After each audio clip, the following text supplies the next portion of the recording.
எப்போதெல்லாம் எங்கெல்லாம் தர்மம் சீர்குலைந்து அதர்மம் ஆதிக்கம் செலுத்துகின்றதோ பாரத குல தோன்றலே, அப்போதெல்லாம் நான் தோன்றுகின்றேன்.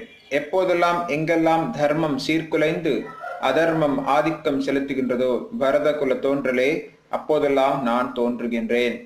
பொருளுரை. ஸ்ருஜாமி என்னும் சொல் இங்கு முக்கியமானதாகும். ஸ்ருஜாமி என்ற சொல்லை படைப்பு எனும் பொருளில் உபயோகிக்க முடியாது. ஏனெனில் பகவானது அனைத்து ரூபங்களும் நித்தியமானவை என்பதால் அவரது உடலுக்கு படைப்பு என்பதே கிடையாது என்பது முந்தைய பதத்திலேயே விளக்கப்பட்டது. எனவே ஸ்ருஜாமி என்பது பகவான் தனது சுய உருவில் தோன்றுவதை குறிக்கும். பிரம்மாவின் பகலில் 7வது மனுவின் 28வது யுகத்தில் துவாபர யுகத்தின் இறுதி என்ற ஒரு வரையறையின்படி பகவான் தோன்றினாலும் அவர் இத்தகு சட்ட திட்டங்களுக்கு உட்பட வேண்டிய அவசியம் ஏதும்